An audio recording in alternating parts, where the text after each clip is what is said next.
శివరాత్రి రాముడిది శివభక్తులు ఏం తెలుసు. తెలిసిన చిన్న విషయం ఏంటంటే బ్రహ్మ మరియు మహేశ్వరులు తగాదు తీర్చినవాడు శివుడు. ఆ రోజు శివరాత్రి. అయితే ముక్కంటి ఆ రోజు వచ్చి ఏం చేస్తాడంటే ఈ పండగ వాతావరణం ఉండి ఎక్కువ శాతంగా గమనిస్తే మామిడి తోరణాలు, అరిటాకులు, వనభోజనాలు, విందు భోజనాలు ఎన్నో రకాలు వండుతూ ఉంటాం పెళ్ళంటే. కట్టెల పొయ్యి మీద ఉండేసరికి ఇంకా మంచివి సుగంధాలు. చాలా బాగుంటాయి. ఈ భక్తుడి తండ్రి ఏం చేస్తాడంటే, ఓహో! వీళ్ళు భలే చేస్తున్నారే అని ఉద్దేశించొచ్చి, ఆ సమయానికి దిగి భవతి భిక్షాందేహి అని అంటాడు. ఓరిని అమ్మ భవతి భిక్షాందేహిని ఈ టైంకి ఎవరొచ్చిర్రా బాబు! పెళ్ళిళ్ళు చేసుకోవాలి, తండ్రి పెళ్లి చేపిచ్చాలి. అసలు తండ్రికి పెట్టకుండా వీళ్ళందరికీ పెడితే, మరి ఆ భిక్షం అడుక్కోవడానికి వచ్చిన వాళ్ళకి పెడితే అపవిత్రం అయిపోతది. ఇక్కడ పవిత్రం రా బాబు అని ఆయనని పంపించేయండి. లేదని చెప్పండి అది ఇది అని చెప్పి కొంచెం మందలిస్తాడు. తండ్రి మళ్ళీ భవతి భిక్షాందేహి అని అంటాడు. పెట్టరు. వెళ్ళెళ్ళవా వెళ్ళు నువ్వు పార్వతీ పరమేశ్వరుడు పెళ్ళైతున్న ఈ మంచి రోజు వచ్చి నువ్వు భిక్ష అడుగుతావు ఆయన పెట్టకుంటే నీకు పెట్టాలా? ఏంది అని కొంచెం గట్టిగా గదమాయిస్తారు. తండ్రి మళ్ళీ మూడోసారి అంటాడు. భవతి భిక్షాందేహి అనంగానే తండ్రిని రిజెక్ట్ చేస్తారు. చేయగానే విగ్రహాలకి ఆరాధన చేస్తున్నారుగా మీరు, విగ్రహాలు తిన్నాయా? లేకపోతే మీ పార్వతీ పరమేశ్వరులు వచ్చి తింటున్నారా? ఏమయ్యా కొద్దిగా నాకు పెట్టడానికి మీకు అదైతుందా? పెడితే అపవిత్రం అయిపోతుందా? అని కొన్ని వాదోపవాదాలు జరుగుతాయి ఆ సందర్భంలో. కొంతమంది అంటారు మీకు పెట్టకుండా తండ్రికి పెడితే అపవిత్రం కదా, పూజా ఫలితం రాదు కదా అని ఒక మాట అంటాడు. ఇంకొకతను ఏమంటాడు, దేవుళ్ళకే కదా మొదట పెట్టాలి, మీరు కూడా అర్థం చేసుకోండి అని ఇంకొందరు అంటారు. అలా కొన్ని విషయాలు జరుగుతాయి. తండ్రికి అయినా మనసు ప్రశాంతం అనిపించదు. ఆ పరమాత్ముడి కోసమే బాధ పెడుతున్నాడు కానీ వచ్చిన వాడిని నిజంగా ఆకలితో ఉన్నవాడిని మనం గమనించలేకపోయాం.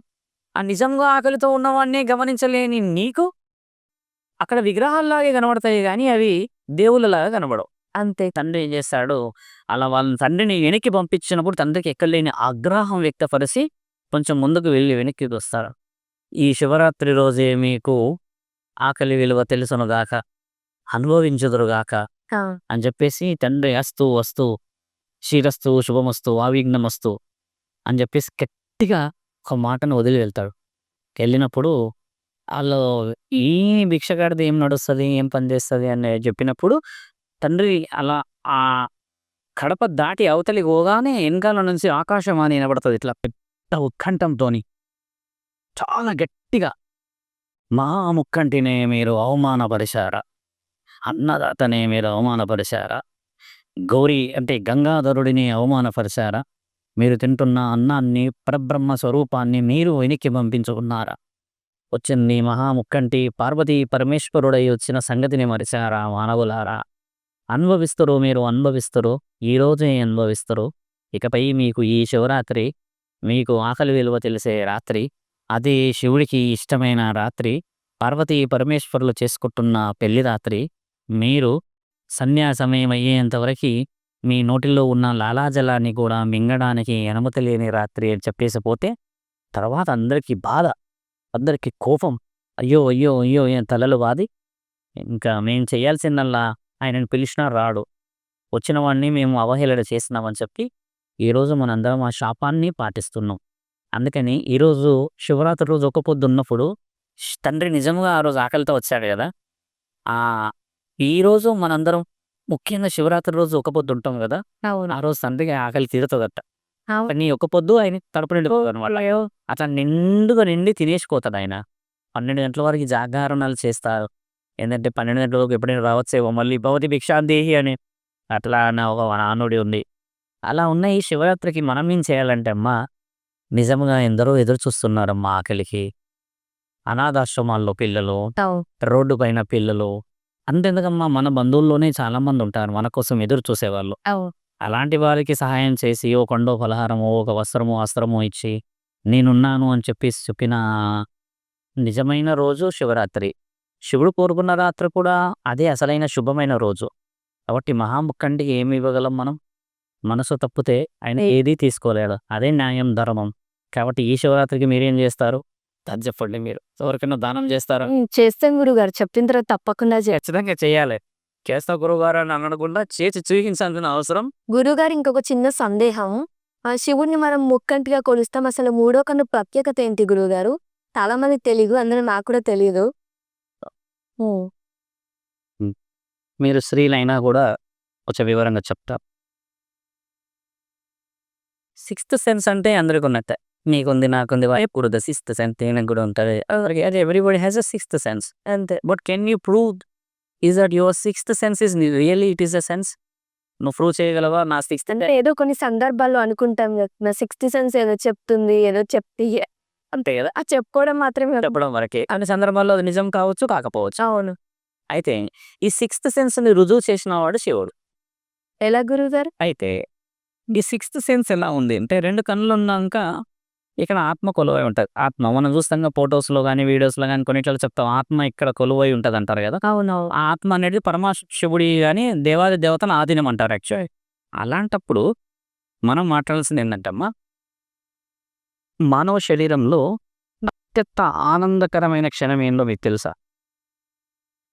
తెలిసే ఉండొచ్చు. ఎందుకంటే ఇప్పుడున్న యుగం కొంచెం అడ్వాన్స్ టెక్నాలజీలో ఉంది కాబట్టి అత్యంత ఆనందకరమైన ఆలోచన, అత్యంత ఆనందకరమైన సమయం ఒక పురుషుడు, ఒక స్త్రీ కలిసిన భావప్రాప్తి సమయం. అంటే ఎండ్ ఆఫ్ ది ఎజాక్యులేషన్. అంటే ఈ రీప్రొడక్టివ్ సిస్టమ్ అనేది ఒకప్పుడు చూస్తే అమ్మ కొంచెం పవిత్రంగా జరిగేది. ఇప్పుడు దానికి విలువ వేరు. కానీ శివుడు ఏం చేశాడంటే ఒక మానవ శరీరం ఎక్కడ ఏమి కోల్పోతుంటే ఇప్పుడు చూడండి పుట్టుకకు మాత్రమే ఈ మానవ శరీరం యాక్చువల్లీ ఈ ఒకరినొకరు కలయిక. ఆ! ఇప్పుడు ఏమైపోయింది? Many times you have to feel that అని నువ్వు మెనీ టైమ్స్ వెళ్తున్నావు కదా! డిఫరెంట్ వేస్‌లో వెళ్తున్నావు. అంటే ఏంది నీ యొక్క సెల్ఫ్ సాటిస్ఫాక్షన్ కోసం పోతున్నట్టు అర్థం ఇక్కడ. అలా వెళ్తున్న దాంట్లలో దేనికోసం వెళ్తున్నావు అంటే ఎక్కువ శాతంగా చూస్తే శారీరకమైన సంభోగం కోసమే ఎక్కువ. వ్యసనం మద్యం తాగడం, తినడం, ఆస్తి అంతస్తులు కూడబెట్టుకోవడం. నెక్స్ట్ ఇక్కడ కాకపోతే ఇంకా అమెరికాలో ఫ్లైట్‌లలో, ఎడారిలలో, గోవాల్లో పోవడం. అంటే తృప్తి కోసమే కదా! అంతే. మహాముఖ్యంటే ఏం చేస్తారంటే ఈ తృప్తిని ఆయన బయటికి రానీయలేడు. ఇప్పుడు అందరికీ ఉన్నది ఆ కలయిక అందరికి ఉంటుంది కదా! శివుడు ఏం చేస్తాడంటే అమ్మా, ఒక మనిషి ఎక్కడ ఏమి కోల్పోతున్నాడో అనేది గమనించి శరీరం పైనుంచి కిందకి దిగుతది. వీర్యస్ఖలనమైన ఏదైనా స్త్రీల భావప్రాప్తి అయినా పైనుంచి ఇలా కిందకొస్తది కదా! మహానీయుడు దాన్ని కిందకి రానీయకుండా ఇలా ఆయన పెట్టిన ఒక ఆసనం మనం చూస్తాం ఫోటోస్‌లో అక్కడ ఇలా పెట్టుంటాడు. శివుడు ఎనకాల ఇలా చూస్తే అమ్మో 9 గ్రహాలు రాసుంటాయి ఇలాగా. ఇట్లా పెట్టుంటాయి. ఈ గ్రహాలన్నిటిని వెనక్కి తీసుకెళ్తాడు ఆయన. ఈ ఆనందాన్ని వెనక్కి తీసుకెళ్తాడు. కిందికి రానీయడు. ఆ ఆనందం ఏందంటమ్మా స్ఖలించేస్తే ఆనందం అయిపోతది.